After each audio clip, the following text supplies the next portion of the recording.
Good morning, it's Thursday the 23rd of July. I'm Marit Gwyn and you're watching Europe Today, Euronews' morning show broadcast live here from Brussels. Coming up today, US Secretary of State Marco Rubio has said he will discuss the war in Ukraine with the Russian Foreign Minister Sergei Lavrov when they meet in the Philippines later today. US brokered talks between Kyiv and Moscow have stalled, but Rubio says there may be, quote, new conditions to bring both sides back to the table. We'll bring you more details. In other news, the European Commission has said it is preparing to accept new US tariffs in the coming days as long as they do not exceed the 15% cap agreed under the EU-US trade deal sealed a year ago. Trump is expected to announce fresh levies on goods allegedly made with forced labor. And the US has signed a landmark nuclear deal with Saudi Arabia, expected to allow the Gulf country to develop its own civilian nuclear program. The US Energy Department has described the deal as a peaceful cooperation agreement that will benefit American companies. But we start this morning in Latvia. Andris Kulbergs became the Baltic country's prime minister in May after the previous coalition government collapsed over its handling of stray drones. Latvia is, of course, one of NATO's frontline states bordering Russia on Europe's eastern flank and plays a leading role in supporting Ukraine. And Prime Minister Andris Kulbergs joins us live now from Riga. Prime Minister, good morning. Really good to have you with us on the show. Good morning, Brussels. Yesterday, your armed forces in Latvia fired a warning shot and used tear gas to prevent migrants from crossing from Belarus. Do you believe, Prime Minister, that Minsk and Moscow are instrumentalizing these migrants in order to destabilize your country? I do not believe. I am sure. This happens since 2021. We're being tested, not just us. This moment, it is us. It is any given moment, it is our neighbors, Lithuania, Estonia, Finland, or Poland. Any of us are tested. This is a hybrid threat. This is a war threat. That's what Russia does. This is for sure because we can see that it is not just asylum seekers, what somebody might think of. They are really men, 18 to 25, with criminal past, with all given visas from Belarus. This is all organized from the top level of Russian mob as well. So this is an organized threat towards us to find a weak link. And we all have to do all the measures, take all the measures to prevent that. And why, Prime Minister, do you think that this is intensifying now? Why is Putin deciding to target Latvia in this hybrid war at this moment? Because he's losing in Ukraine. Simple. He needs to take attention somewhere else and have this action. Prime Minister, I want to move on to talk about drones because the previous government there in Latvia collapsed amid criticism over its handling of incursions. What are you and your government doing differently to ensure Latvia is better prepared and protected against this threat? We're not simple. We're talking the truth. We're not giving any anticipations which cannot be met. We immediately have, I appointed the defense minister, a professional not just from Latvia, but from the field in Ukraine, who has clear knowledge, clear experience of warfare, what is happening in Ukraine. So getting the best of the best solution for us. So we signed a drone deal with Zelensky. This gives us access to the Ukrainian know-how and implement the umbrella for our skies in the best possible way. Do you think that the EU more broadly is moving quick enough on this? Because we know that this is a threat across the eastern flank. We know that the European Commission here are talking about a drone wall. Are you confident that those European initiatives will also work? They will work, but they have to be much faster in speed. You pointed it out really correctly. We are not up to speed. We are not just Latvia. We're investing 5%, above 6% in our defense, clear defense, not some buildings, real defense. But that is even not enough for the outside of European border, so eastern flank. We're defending all Europe, not just Latvia. So this is a matter which has to be whole Europe's matter for the defense. And this is an important point where we all have to be united. And Prime Minister, when it comes to supporting Ukraine, obviously squeezing Moscow's war chest is very important. Yet we have now Greece blocking the latest package of EU sanctions against Russia as it seeks an exemption from the ban on Russian LNG. Does that frustrate you? Well, I've been quite vocal about it also on my speeches in our closed loop as well of the leaders. We have to understand what is the purpose of the sanctions, why we are doing that, why are we supporting Ukraine? This is number one question prior to anything else. Do we want Ukraine to win? Do we want to support Ukraine so that the bully gets its peace? Or what do we want? Or we want to earn money? So there's a choice.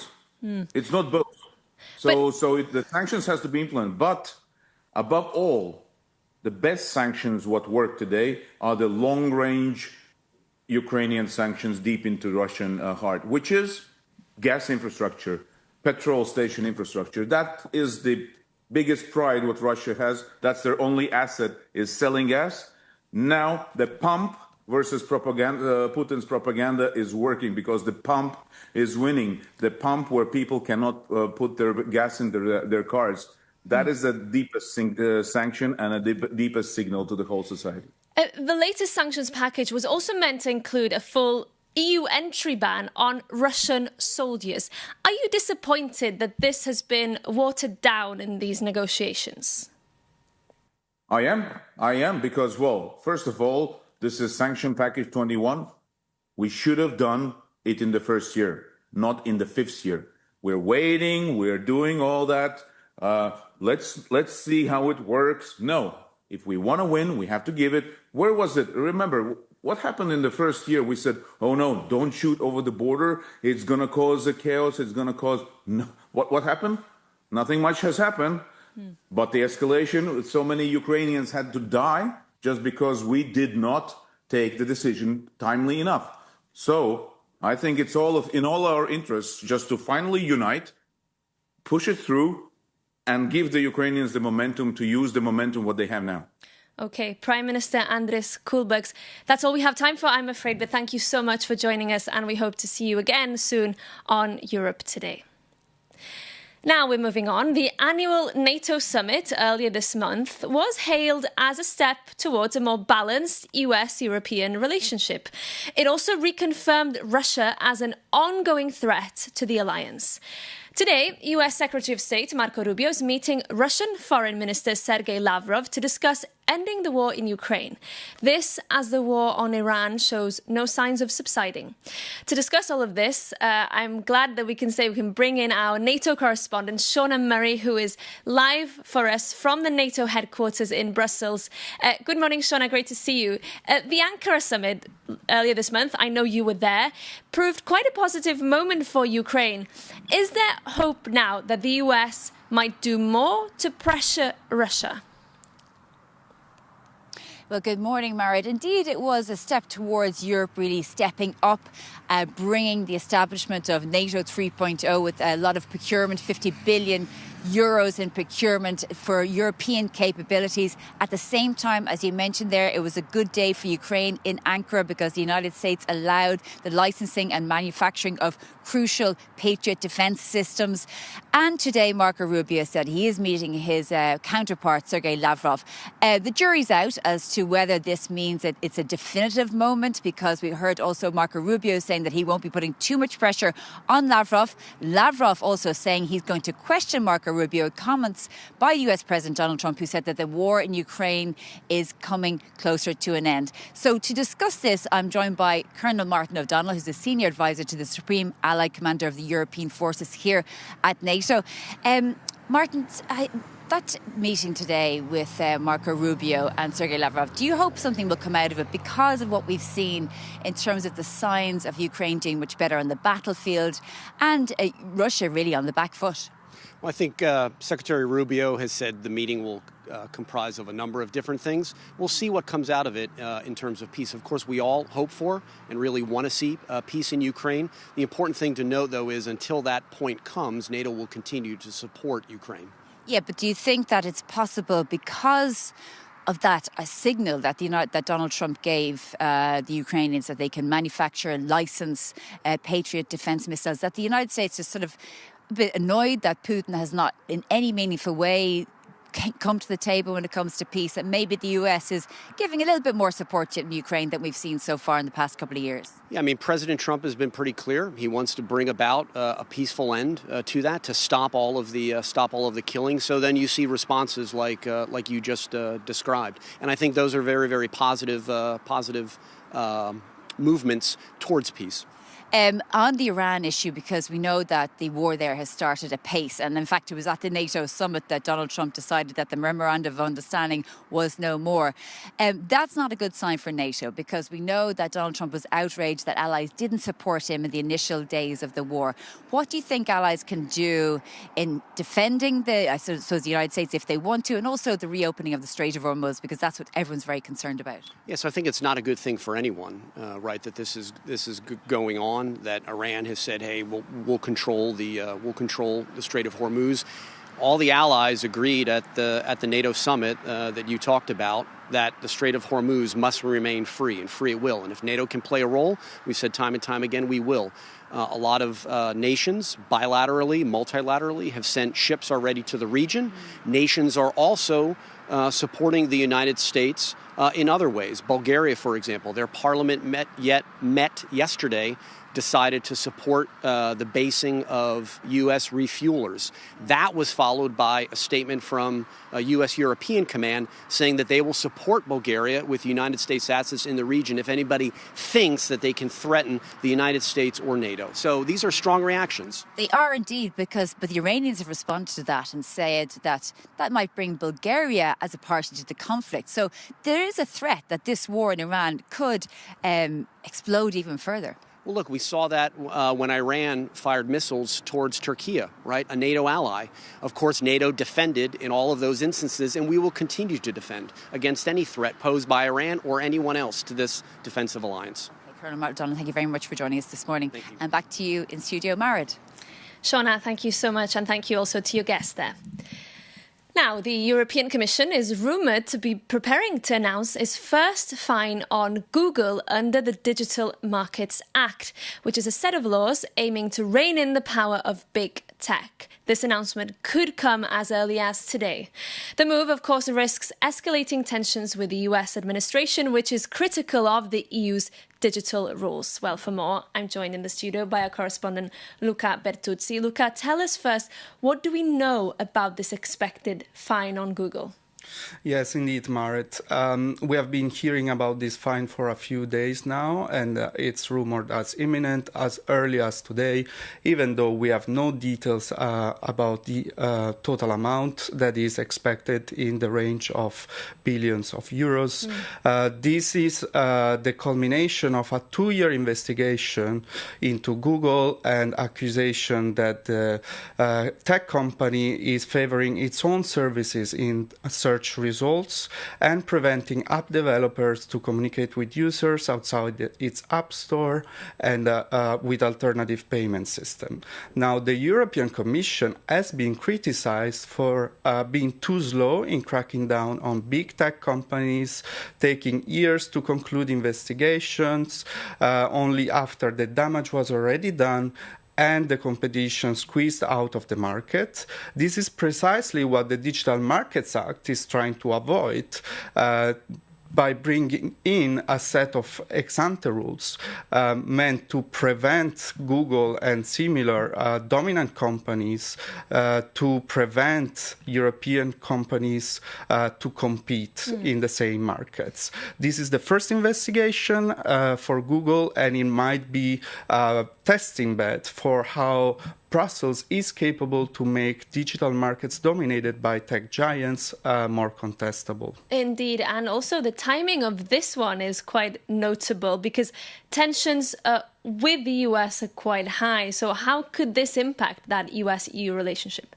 Well, indeed, there is never a dull moment in transatlantic relationship with Donald Trump in the White House. And as we heard before, Washington is preparing fresh tariffs as the current regime will expire in a few days. In the past, sanctioning American companies has proved controversial even inside the Commission, with senior officials working on a trade deal with the US pushing to delay fines. In this case, Brussels seems determined to go ahead nevertheless, but many will wonder how Washington will react. Indeed, Luca, thank you for that. And as mentioned, that fine rumoured to be imminent. Now we're moving on. As efforts to enlarge the European Union gain political momentum, attention is now turning to how future enlargements will be financed. The cost of Montenegro's accession is already being debated as part of negotiations of the EU's next long-term budget. Meanwhile, some countries, including Germany, are pushing for a major overhaul of the bloc's enlargement rules. Euronews' Lena Roche sat down with Germany's Minister of State for Europe, Gunther Krichbaum, and started by asking him about Germany's recent proposal to allow candidate countries, notably Ukraine, to join the bloc in stages before completing all the required reforms. First of all, it is a common proposal from France and Germany, and we want to give more credibility to the enlargement process. What does it mean? At the moment, we are negotiating with all these countries since a couple of years. More than 10 years. So ordinary people, they lose the faith. That means, they think this European Union, in reality, they don't want us. So giving back more credibility means to organize it step by step by step, not like a high jumping competition like it was done in the years, all the years before, because it is not helpful. When I talk about a high jumping competition, that means the bear is laying on 1.50 meters. But in reality, this acquis communautaire, which is symbolizing this bear, is not any longer like in former times on 1.50 meters, but on 2 meters, because the whole acquis communautaire changed. And this means it is more complicated for these concerned states to jump over it. In reality, it means to organize it step by step by step, not to substitute a full membership, but it is the case that we have to find a better approach and a better way to achieve it. And this is now why they propose this gradual integration. And this is important because after each step, ordinary people and citizens, they will recognize an added value. So this is important and means to find here association membership, with a membership in the Council, with a membership in the European Parliament, with a status as an observer, and so they can join. And at the same moment, we are giving a message also to other countries like Russia, like China. These states belong to us, to the European Union. And what about the costs of the EU enlargement? Can the EU net contributors even afford this anymore? Well, all this will be managed in the multi-annual financial framework. So we have a budget in the European Union, and for this purposes also the money which is inside this financial framework in this budget. So, of course, also in the future it will be guaranteed. That was Euronews' Lena Roche speaking to the German Minister of State for Europe, Gunther Krichbaum, in Berlin. And that brings today's programme to a close. Thank you so much for your company again this morning. Remember, we also want to hear from you. Send us your feedback to europetoday@euronews.com. And in the meantime, take care and see you tomorrow.